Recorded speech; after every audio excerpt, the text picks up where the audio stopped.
So Figure 1 is finally released. I'm so excited. It's not just any old robot. It's not coded to do anything.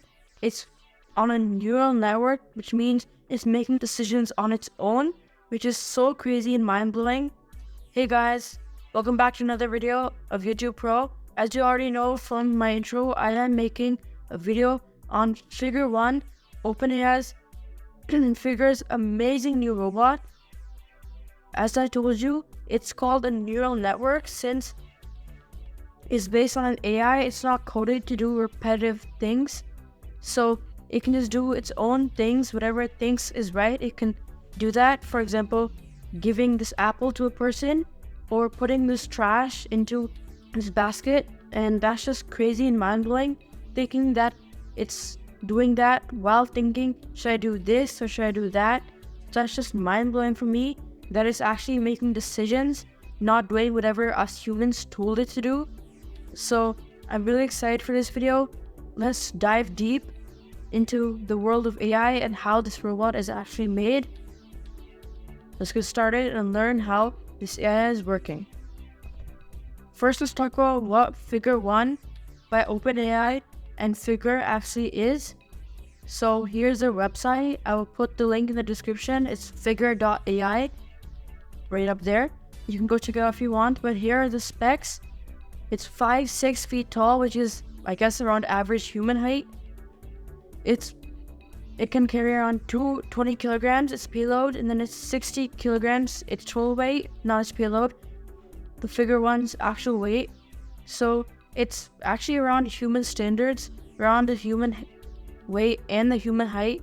So it is actually a humanoid, a human robot, and Figure made it that way on purpose. They wanted to make a humanoid since walking and opening doors and a lot of other normal human tasks will be much easier while making a human robot, since humans can do it easily. A humanoid robot can also do it easily, and plus they wanted it to be like normal. For example, if they made it some weird odd shape, that'd be weird. Maybe some like other animal. Let's say I was doing some job and replaced the job and it's some weird shape, it would look kind of weird. But a humanoid robot would look, I guess, a bit more normal. So they based it off of that, and they just wanted to make a humanoid robot. So at the beginning of this video, I called this Figure 1 robot on a neural network. So I want to explain what that is. Most robots that you see, like just anyday robots, or robots like Boston Dynamics doing all those cool flips and everything, you might think that's harder to code than this Figure 1 robot. But to be on a neural network means that the robot has to be like an AI making its own decisions, like artificial intelligence. It has like an actual intelligence. It's not just coded to do one behavior repetitively. It's going to make its own decisions, and that's just really cool for me. So these robots are actually turning into more human-like people. They're making their own decisions based off of things happening around their environment. So robots are finally becoming more and more advanced. I made a video a few weeks ago before Figure 1 was even announced, but now they made a video of Figure 1 engaging in a conversation. Also, it's able to engage in conversations because of the neural network that is used by Figure 1. So neural network is the one thing that allows Figure 1 to make its own decisions and to be engaged in a conversation. Like you could sit, let's say you're sitting next to Figure 1, you could literally talk to it and it would talk back. And it's not coded, it's not in its code. If you can go to its code, it won't be coded to say those exact things that it's saying to you. It's actually saying all that stuff based on the neural network, which is crazy. And one more cool thing about Figure 1 is, as I told you, Figure made this robot to be like more human-like, so it's a humanoid shape and everything. But also, its actions are like more human-like and more smooth too.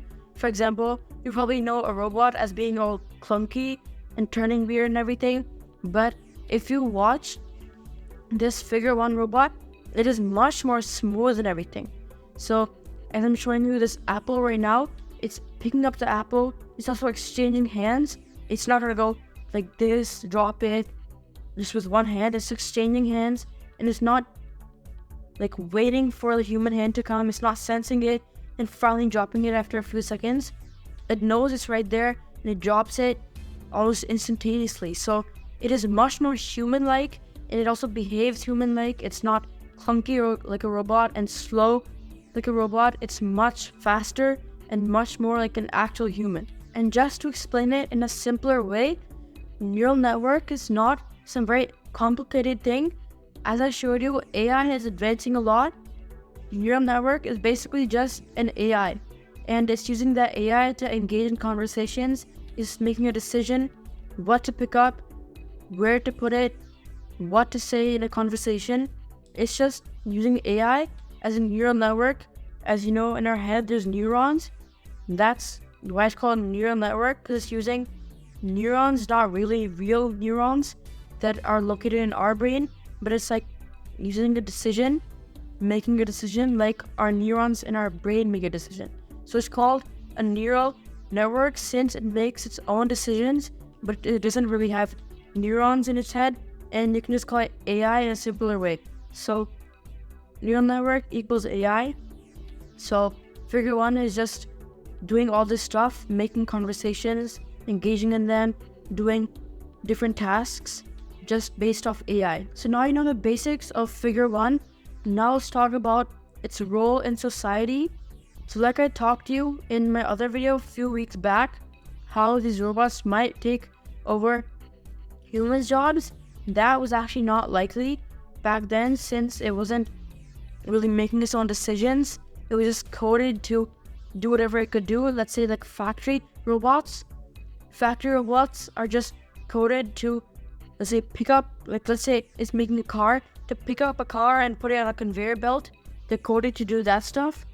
But now, neural networks, this robot figure 1, it can use neural network or AI to make a decision. So now it can pick up the object just like it did before, but now it can actually make a decision, put it on, let's say, conveyor belt 3, 2, or 1. So now it is much more powerful, and you can use it in, let's say, the restaurants. It can play a big role in restaurants. Let's say like the person who takes your order, let's say you say to order like some nuggets at McDonald's or some fries, then it can actually make the decision to put in the order for the fries, and then maybe people backstage or maybe robots will make all those fries and nuggets and everything. It's not just coding to put this one order in or just do whatever it wants. It can actually do that since it has that AI built in. So now, since it has a neural network, it is much more efficient, and now I can choose things, so it'll be much easier for society to implement this robot.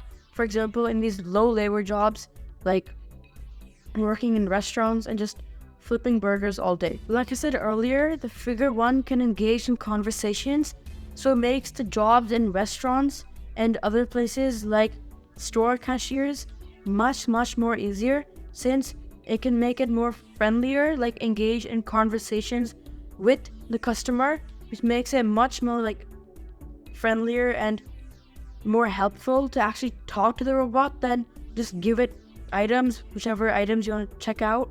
Then it will just scan them, you won't talk to it, and it will just give you a walk out. It makes it much more friendlier, since you can actually conversate with it and it will actually respond back, which is kind of cool and kind of scary too, since you know it's not an actual human talking back to you, it's a robot, but it's pretty cool at the same time too. So obviously factory robots are very precise. They're coded to like probably the millimeter where to put stuff and everything. So let's say it's making a car, the car will turn out almost perfect. Well, these will not be perfect, since they're not coded to put something in the right place or talk the right sentence or talk with the right words. So it will not be as precise, and it might make a few mistakes since it's working on AI, and AI might make mistakes. like I was showing you in the Sora video, AI really made a mistake. For example, I showed you their faces were sometimes a bit weird, or something else was wrong. This is also running on AI, this Figure 1 robot. So Figure 1 also might make a mistake, since AI makes mistakes just like us. So it won't be very precise and it might make a mistake. So that might be one con. This leads us to chapter 3. Will they actually get implemented in our real life world right now? Like I told you, it makes mistakes, so probably not yet.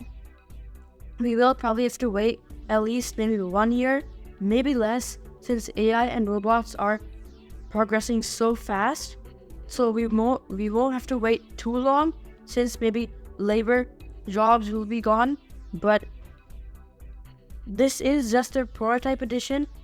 Figure and OpenAI will definitely improve their models and make it more faster or efficient or human friendly. For example, in all these videos I've been showing you, Figure 1, all the wires and tubes and everything is showing.